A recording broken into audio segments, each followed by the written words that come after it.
Assalamualaikum warahmatullahi wabarakatuh.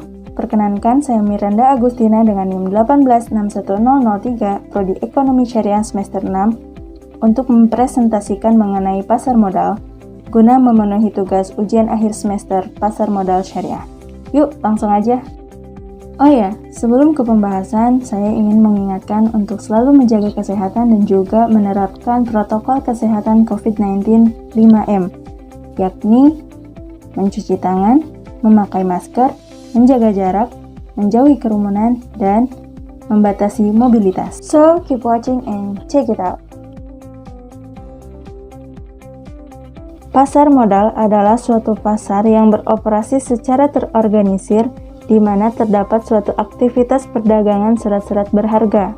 Surat-surat berharga tersebut seperti saham, ekuitas, obligasi, dan surat-surat berharga lainnya di mana surat tersebut diterbitkan oleh pemerintah dan atau perusahaan swasta yang memanfaatkan jasa perantara, komisioner, dan juga underwriter. Pelaku utama dalam pasar modal diantaranya ada 6. Pertama, emiten. Emiten merupakan perusahaan swasta ataupun BUMN yang mencari modal dari bursa efek dengan cara menerbitkan efek. Kemudian yang kedua yaitu investor. Investor merupakan pihak individu ataupun organisasi yang menanamkan modalnya di pasar modal. Selanjutnya yang ketiga yaitu penjamin emisi atau underwriter.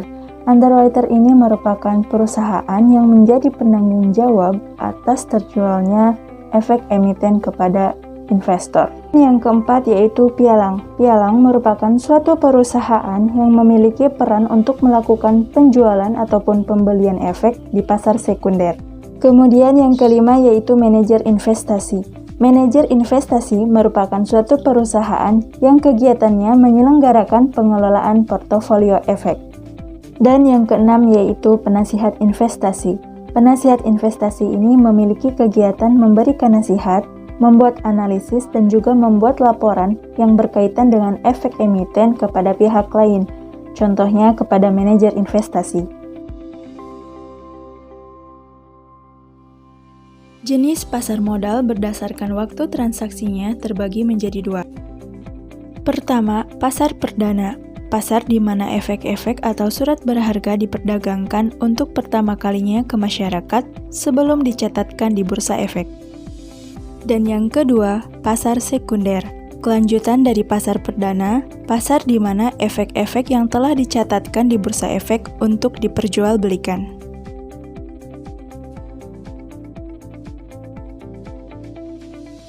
Secara umum, pasar modal berfungsi sebagai sumber pembiayaan dalam jangka panjang bagi dunia usaha sekaligus memungkinkan alokasi dana secara optimal. Pasar modal dalam fungsi ekonomi, yakni menyediakan fasilitas untuk memindahkan dana dari lenders, para investor, ke borrowers yang menerbitkan efek, di mana lenders mengharapkan akan memperoleh keuntungan dari dananya. Sedangkan dari sisi borrowers, tersedianya dana dari pihak luar memungkinkan untuk melakukan investasi tanpa harus menunggu tersedianya dana dari hasil operasi perusahaan.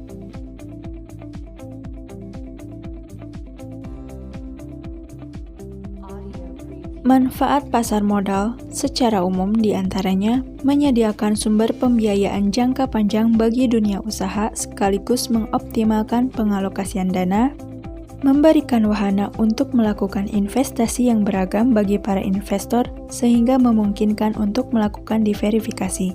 Alternatif investasi memberikan potensi keuntungan dengan tingkat risiko yang dapat diperhitungkan. Menyediakan leading indikator bagi perkembangan perekonomian suatu negara, penyebaran kepemilikan perusahaan sampai ke lapisan masyarakat menengah, dan penyebaran kepemilikan, keterbukaan, dan profesionalisme menciptakan iklim berusaha yang sehat serta mendorong pemanfaatan manajemen profesi. Sekian yang dapat saya sampaikan, mohon maaf atas segala kekurangannya dan terima kasih untuk segala perhatiannya. Semoga bermanfaat. Wabillahi taufiq wal hidayah. Wassalamualaikum warahmatullahi wabarakatuh.